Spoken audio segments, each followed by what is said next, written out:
Pessoal, eu tenho 3 textos que eu quero ler com vocês para nós darmos continuidade à nossa série, né? Olha só o que diz, Provérbios capítulo 13, versículo 20. Quem anda com os sábios se torna sábio, mas quem anda com os tolos sofrerá consequências. Agora, um pouquinho para frente, capítulo 17, versículo também 17. Diz assim: o amigo é sempre leal e um irmão nasce na hora da dificuldade. Por último agora, lá no finalzinho de Provérbios, capítulo 27, versículo de número 10. Diz assim: jamais abandone um amigo, nem o seu, nem o amigo de seu pai. Quando vier a calamidade, não peça ajuda a seu irmão. É melhor recorrer a um vizinho próximo do que a um irmão distante. Filho meu, seja sábio e alegre meu coração. Nós estamos nesta série desse livro, né, que é na verdade não digamos que uma alegoria, mas são escritos que C.S. Lewis conjectura na sua mente, né, como se ele tivesse ali escondido, observando uma conversa do diabo com o seu aprendiz. E esse aprendiz do diabo seria, digamos que não tem ali o anjo da guarda, né? Eu brinquei com o pessoal no início que seria o diabo da guarda, né? Aquele que fica do lado ali de um jovem, tentando induzir ele ao pecado, ao erro. A ideia, né, de C.S. Lewis é mostrar aqui, é nos apresentar quais são as estratégias que o diabo utiliza para nos desviar do caminho do Senhor. Nesse sentido, nós vamos hoje observar a carta de número 10, 11 e 12. E essas 3 cartas, elas têm um tema central, que o diabo vai trabalhar no intuito de tentar ensinar ali, né? Quais são as melhores formas ou as melhores estratégias para desviar aquele jovem do caminho do Senhor. Quando nós olhamos para a vida de C.S. Lewis, nós encontramos pelo menos um contexto muito interessante. Quem aqui já ouviu falar em Tolkien? Acho que todo mundo, né? O autor do Senhor dos Anéis. E não sei se você sabe, mas nós já comentamos aqui que Tolkien foi, digamos que, um dos melhores amigos de C.S. Lewis, que é o autor, né, desse livro, também do livro Crônicas de Nárnia. E essa amizade dos dois, ela foi extremamente importante. E eu acho que influenciou diretamente no pensamento de C.S. Lewis para que ele pudesse escrever aquilo que ele escreve aqui. Tem um livro muito interessante que é do autor chamado Colin, que se chama O Dom da Amizade, onde ele escreve sobre essa relação de C.S. Lewis com J.R.R. Tolkien. Tem um livro também, que é esse daqui, ó, que eu recomendo muito que você leia, do C.S. Lewis, que se chama Os 4 Amores. Um livro muito legal, fininho, você lê em uma semana. Nesse livro aqui, C.S. Lewis, ele vai trabalhar os 4 tipos de amores. Ele não é um livro assim tão fácil, porque C.S. Lewis, ele é filósofo, né? Então ele vai dar uma filosofada muito boa. Mas ao desenvolver esse livro aqui, ele trabalha os 4 tipos de amor, que é o amor afeição, o amor eros, o amor caridade e o amor amizade. São os 4 tipos de amor. E aí, num momento do livro, ele fala que o amor amizade, de todos, é o menos necessário. E você fala assim, mas como assim, né? A amizade ela é muito importante. Mas daí ele vai explicar por que ele considera, né, o amor amizade o menos necessário. Ele fala assim, olha, o amor afeição, ele é importante, porque é aquele amor de pai para filho. Tem que ter algo natural para que o pai tenha a afeição de cuidar e educar o seu filho, isso é amor. O amor eros necessita também de algo que é natural, a paixão, né? Onde 2 pessoas se encontram e desenvolvem esse amor eros ali. Agora, o amor amizade, ele não tem naturalidade, ele é estritamente espiritual. O amor à amizade, ele não tem nenhuma afeição natural. Ele é um amor que, ao invés de dizer assim, por exemplo, eu te amo, né? A pessoa vai falar, você está vendo a mesma coisa que eu estou vendo? Já viu duas amigas quando estão conversando? Aí ela olha para amiga, você viu o que eu vi? Né? Essa é a característica daquela amizade fidedigna, que um olhou para a outra e já percebeu o que uma está pensando, né? Todos nós temos esse amigo. Você não precisa nem falar e ele já sabe o que você está pensando. Entretanto, esse tipo de amor, ele é muito importante. Por quê? Porque essa escola da amizade, ela pode trabalhar tanto as virtudes quanto os vícios. Uma pessoa boa, através da amizade, ela pode se tornar melhor ainda. Agora, uma pessoa má, através da amizade, ela pode se tornar pior ainda. É por isso que a amizade ela é tão importante no nosso contexto. É por isso que aquilo que nós acabamos de ler aqui, né, escrito por Salomão, os provérbios, destacam a importância de você andar com gente boa, de você ter amizade sólida, de que as suas amizades, elas não sejam temporais e desfeitas por qualquer coisa, mas principalmente que você consiga buscar e encontrar amizades, assim como C.S. Lewis encontrou a amizade de Tolkien. É interessante que eles se conheceram em 1926, ambos eram docentes lá na Universidade de Oxford. E o perfil de Tolkien era um perfil assim que Lewis não gostava de jeito nenhum. Mas eles começaram a se aproximar, eles tinham interesses próximos. C.S. Lewis escreve algo que é muito legal. Ele fala assim, olha, uma boa amizade, ela sempre vai começar com uma frase muito característica, que é aquela frase assim, abre parênteses, nossa, você também gosta disso? Eu achava que era só eu. E dali surge uma grande e fiel amizade. Você já se deparou com isso? Por exemplo, assim, talvez você hoje está no... Apesar de que muita gente hoje gosta de dorama. Você gosta de dorama, Bebera? Tem cara não, né? Quem gosta de dorama aqui? A Valentina gosta? Mais ou menos, né? Então vou dar o exemplo do dorama, né? As meninas, vocês gostam de dorama? A Júlia tem cara... Não gosta de dorama, Júlia? É mesmo? Então tá bom, então. Não vou nem perguntar. É porque tá na moda. Quem é que gosta de dorama? Ninguém. Você gosta, Aline? É a Aline que gosta? Então, vamos pegar o exemplo do dorama da Aline, né? Uma boa amizade, talvez comece... A Aline está lá, né? Ela está, por exemplo, fazendo um estágio lá no hospital, né? Vai virar enfermeira daqui a alguns dias, né? Aí ela está lá no hospital, não conhece ninguém lá no estágio dela, de repente alguém olha para ela e vê... O que é o símbolo do dorama? Tem alguma coisa assim que ela tem de dorama? Não. No horário do almoço... No horário do almoço, ela está lá no celular assistindo o último episódio. Aí alguém passa e olha, dorama. Aí ela vira e pergunta e fala assim, você gosta da pessoa? Nossa, eu adoro ela. Nossa, eu achava que era só eu. Aí a pessoa já sente, elas começam a trocar figurinhas. Você assistiu a temporada tal? E não sei o quê. E ali a amizade ela se estabelece. É mais ou menos assim, né? Como time de futebol, os homens, né? Você torce para quem? Para Aparecidense. Aí eu quero, nossa, eu achava que era só eu, somos dois então, né? Estabelece uma amizade ali. C.S. Lewis fala que as amizades começam de pontos em comum. E C.S. Lewis encontra pontos em comum com Tolkien. Eles começam essa amizade. E aí eu acho interessante uma coisa que é fundamento para as nossas amizades. Não necessariamente amigos são aqueles que concordam em tudo. Porque senão você nunca vai encontrar um amigo. Né? Você nunca vai encontrar uma pessoa que concorda e eu vou ser até claro com você. Se você encontrar um amigo que concorda com tudo que você fala, né? Que não discorda de você, é porque na verdade ele não é um bom amigo.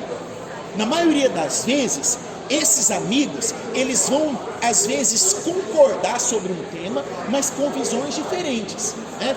Por exemplo, eu sou calvinista e o Tebas é arminiano, né? Eu acredito que o homem vai para o céu pela predestinação e o Tebas acredita que ele vai pelos feitos particulares e pessoais. Mas a nossa amizade não vai ser interrompida por isso. Por quê? Porque acima de tudo nós cremos que o homem vai para a eternidade. Essa é a visão maior que nós temos, de que ambos se encontrarão lá na eternidade. C.S. Lewis não concordava com tudo que Tolkien fazia ou dizia. Da mesma forma, Tolkien com C.S. Lewis, por exemplo, C.S. Lewis escreveu Crônica de Nárnia. Sabe qual foi a pessoa que mais criticou Crônicas de Nárnia? O Tolkien. Ele falou que era um escrito muito ruim, pela forma como ele alegorizava a figura do Aslan, que é a figura de Jesus. Tolkien criticou várias vezes C.S. Lewis. Tolkien muitas vezes pegou os escritos de C.S. Lewis e falou: isso aqui está ruim. Mas Tolkien foi a pessoa que virou para C.S. Lewis e falou assim: olha, a forma de você encontrar perguntas para os seus anseios está na maior de todas as histórias, que é o cristianismo. Ou seja, um verdadeiro amigo, ele pode te criticar, ele pode discordar de você, mas ele vai te conduzir para o melhor dos caminhos. Foi o que Tolkien fez com o C.S. Lewis. E logicamente, né, em uma das cartas, não sei se você sabe, mas O Senhor dos Anéis, a trilogia, a pessoa fundamental para que Tolkien publicasse ela foi C.S. Lewis, que era quem, ele fala que era quem tinha paciência para sentar e ouvir Tolkien falar sobre seus escritos. E aí, numa das cartas que Tolkien escreve para o editor, ele fala: olha, o documento que você está recebendo, você nunca teria recebido se não fosse meu amigo Jack, né, que ele chamava C.S. Lewis de Jack. Onde que eu estou querendo chegar? No ponto em que Lewis vai trabalhar nas cartas 10, 11 e 12, que é o fundamento das nossas amizades. A carta de número 10 do livro, ela começa com o Maldonado, que é o diabo, né, muito feliz com o seu aprendiz. Ele fala: nossa, nós estamos no caminho certo. Sabe por quê? Porque você me reportou que a vida lá do jovem, ele conheceu novas pessoas. E esse casal de novos amigos é um casal excelente para que ele possa ser amigo. Sabe por quê? Aí ele dá as qualidades desse casal. Ele fala assim: são ricos e espertos, superficialmente intelectuais e céticos. Olha o tipo de amizade que aquele jovem tinha se envolvido. E o diabo estava agora feliz da vida, né? Porque aquele tipo de pessoa é o tipo de pessoa que iria cada vez mais afastá-lo do caminho do Senhor.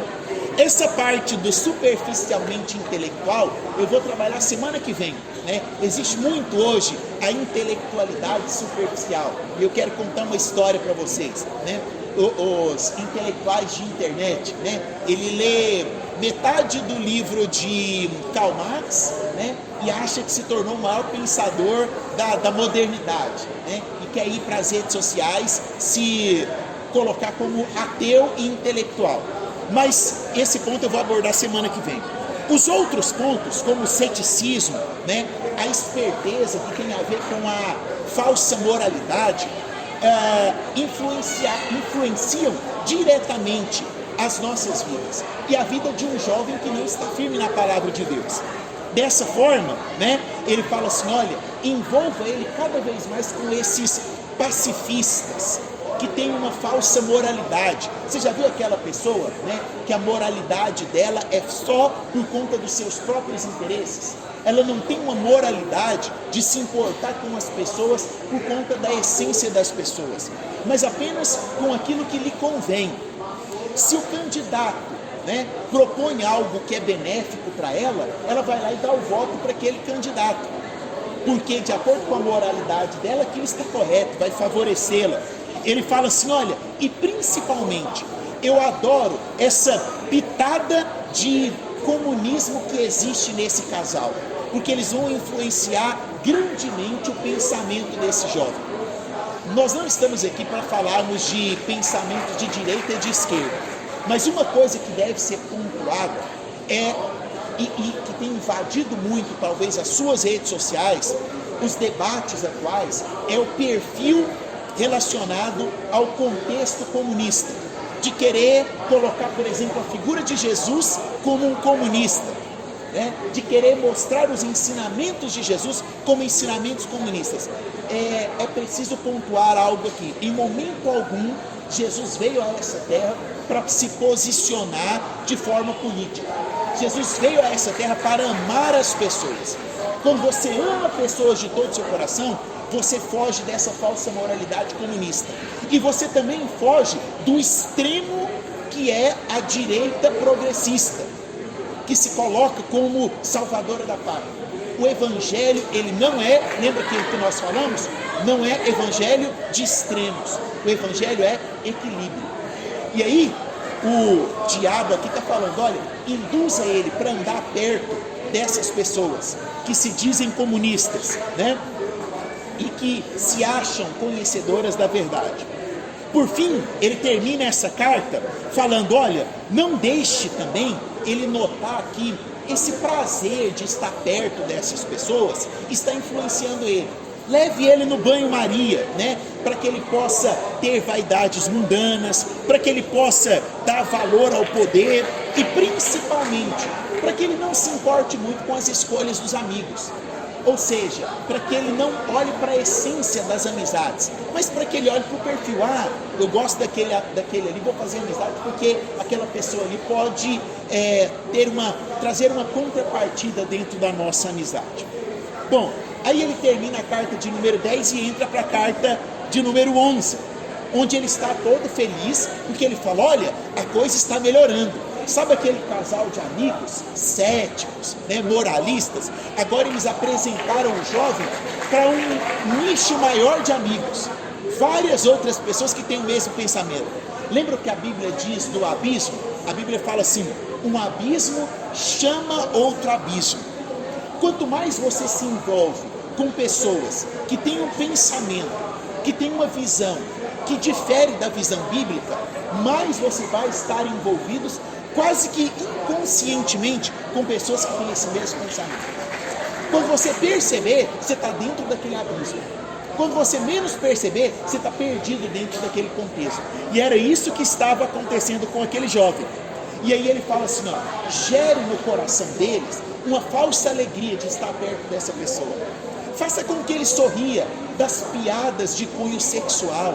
Faça com que ele ache engraçado. Sabe por quê? Porque essa não... Aí tem uma parte muito legal. E ele fala assim, ó, porque essa não é uma alegria como aquela alegria que existe dentro da música entoada nos louvores.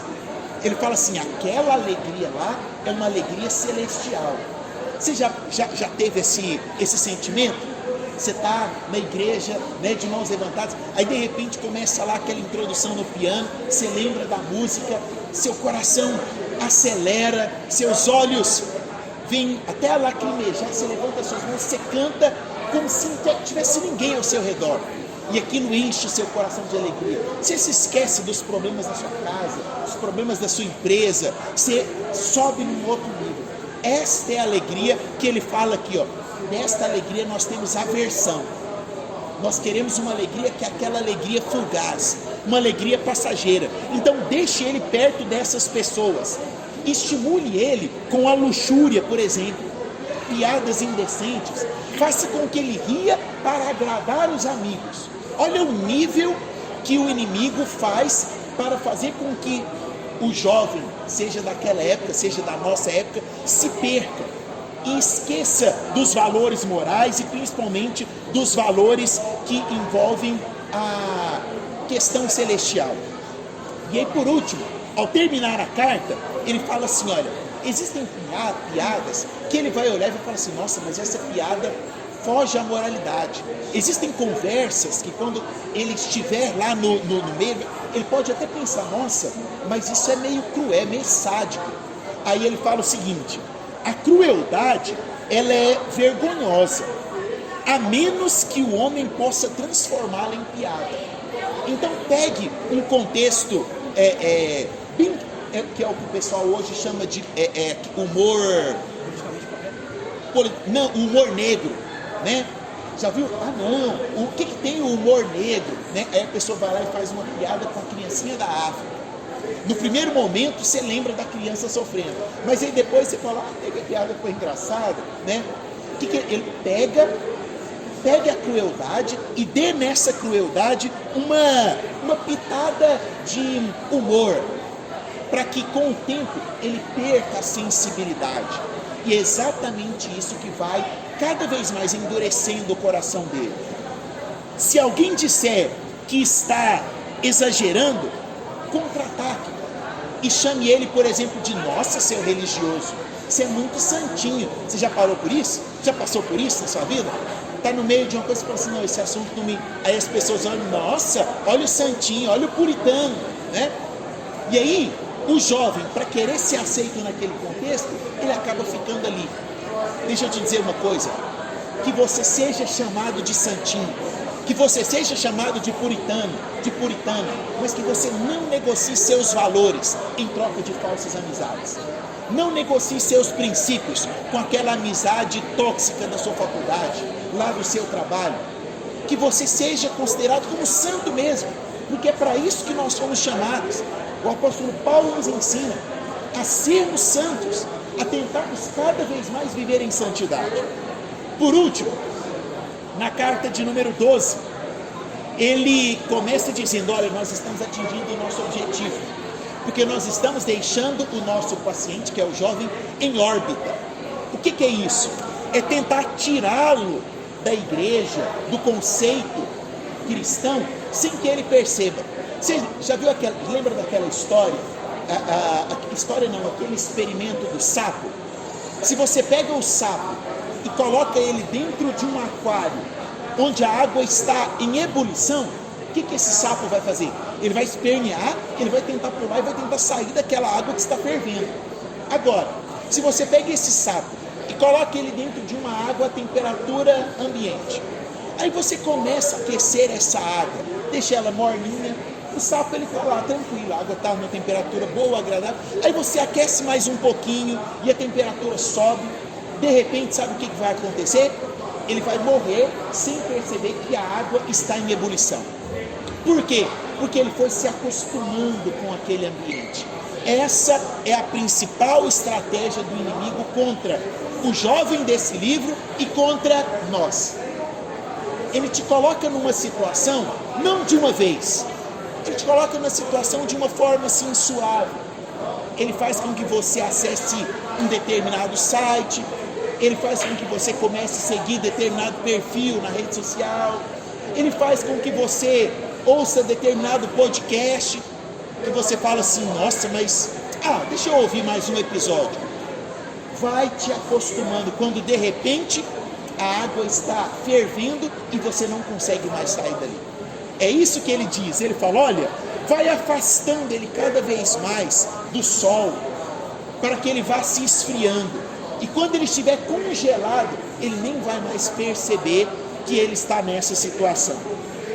E ele diz o seguinte para terminar, se essa estratégia der certo, você nem vai precisar mais fazer aquelas tentações sexuais, aquelas tentações morais, porque isso vai acabar com a fé dele rapidamente, sem que ele perceba. E aí, talvez venha o grande finale. Ele diz assim, olha, deixe ele, às vezes, dentro do contexto das amizades, sozinho. Sabe o que ele está querendo dizer? Ao mesmo tempo cercado por amigos, mas ao mesmo tempo sem ninguém que se importe com você. Ao mesmo tempo numa festa, com música alta e um monte de gente pulando e dançando, mas interiormente totalmente vazio. Esse talvez é o mal do século da nossa juventude. Se eu perguntar aqui se você conhece alguém que já teve um sinal, ou um colega que já passou, por exemplo, ou está passando por um processo depressivo, talvez 98% aqui vai levantar a mão, por conhecer alguém que está num processo de depressão.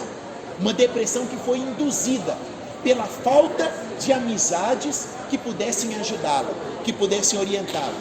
E aí o livro, ele vai terminar da seguinte forma. A carta de número 12. É a última frase da carta. Ele diz assim, a estrada mais segura para o inferno, quem quer tomar essa estrada aqui em nome de Jesus? Tá todo mundo prestando atenção, né? Eu quero tomar a estrada do peregrino, que leva para o céu, amém? Quem quer tomar a estrada do peregrino? Amém. Agora olha o que ele diz da estrada para o inferno. Ele fala assim, a estrada mais segura para o inferno, ela é gradativa, a ladeira é suave, o solo é totalmente macio, sem curvas acentuadas, sem barrancos e nem postes indicadores. Isto é uma estrada sutil que vai te conduzindo, que vai te levando, e quando você menos percebe, lá você está. É exatamente por isso que Lewis aborda a importância da amizade. Eu e você precisamos estar conscientes das pessoas às quais nós aproximamos, dos nossos 5 melhores amigos. E eu faço uma pergunta para que essa pergunta ressoe no seu coração e na sua mente ao longo dessa semana. Quem tem influenciado o seu grupo de amigos? Você ou as pessoas que estão ali? O quanto você tem influenciado as pessoas que estão ao seu redor? O quanto você tem influenciado a pessoa que está sentando do seu lado nessa noite? O quanto você tem influenciado as amizades que você tem via redes sociais? Qual diferença você tem feito na vida das pessoas que caminham com você? C.S. Lewis já nos ensinou: a amizade não é uma recompensa para o nosso discernimento e bom gosto em acharmos uns aos outros. A amizade é um instrumento pelo qual Deus revela a cada um as virtudes de todos os outros. Deus quer revelar a virtude daquele que está do seu lado. Eu não sei se você já percebeu, mas nós temos um grupo da nossa tribo. Mas eu não sei se você já percebeu que nesse grupo nós temos uma frase exatamente do C.S. Lewis. Abra aí o grupo, vai lá na parte onde você vê os dados do grupo. Você não está no grupo? Não? Você não está no grupo, né? Vou te convidar a fazer parte desse grupo de agora em diante. Olha só o que diz. É uma frase exatamente do 4 Amores aqui do C.S. Lewis. Diz assim: a amizade é tão desnecessária quanto a filosofia, a arte e o próprio universo, pois Deus não precisava criar. Você acha que Deus precisava criar a amizade? Sim ou não? Não. Nós poderíamos viver para a glória de Deus sem as amizades. Mas Deus resolve criar as amizades. Por quê? Ele continua dizendo: a amizade não tem valor de sobrevivência. Pelo contrário, ela é uma daquelas coisas que dá valor à sobrevivência. O que isso está nos ensinando? A amizade vai te livrar da morte? Talvez não. Porque quem nos livra da morte é o poder de Cristo Jesus. Quem nos livrou da morte eterna foi o sangue de Cristo Jesus na cruz do Calvário. Entretanto, a amizade vai dar valor aos dias que você passa aqui nessa terra. Como eu quero chegar nos meus dias finais, né? Como eu quero que lá em torno do meu caixão, lá na minha lápide, você esteja lá olhando para mim, alegre em seu coração, pensando: foi um grande amigo, nos ensinou sobre a amizade.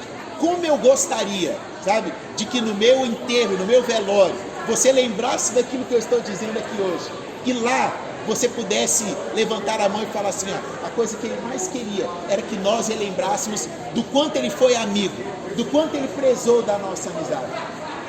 Porque a amizade é aquilo que dá valor à sua sobrevivência. Qual vai ser o seu fim? Qual vai ser o valor da sua sobrevivência? Você terá feito amizades e terá influenciado essas amizades? Você terá colocado pérolas no caminho das pessoas se tornarem seus amigos? Ou a sua vida terá sido uma vida medíocre, onde as amizades te influenciaram e te conduziram para o suave caminho da morte eterna? Que esse seja o pensamento que esteja no seu coração ao longo dessa semana. Amém? Aproxima da pessoa que está do seu lado. Vamos fazer aquela oração de 30 segundos. Agradeça a Deus pela amizade dessa pessoa, né, pela importância dela na sua vida, nos seus caminhos. Louve ao Senhor, né, pela amizade que existe entre vocês. E depois eu encerro fazendo uma última oração.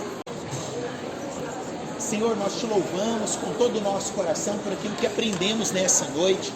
Nós não queremos o caminho suave, ó Deus, que leva ao inferno. Nós queremos sim andar no caminho que é estreito, entrar pela porta que é estreita, porque esse é o caminho que nos leva à eternidade.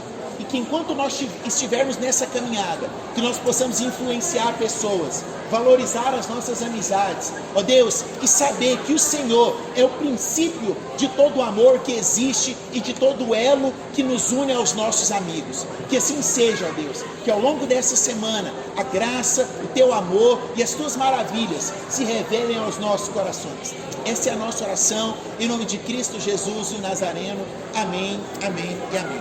Deus te abençoe, em nome de Jesus.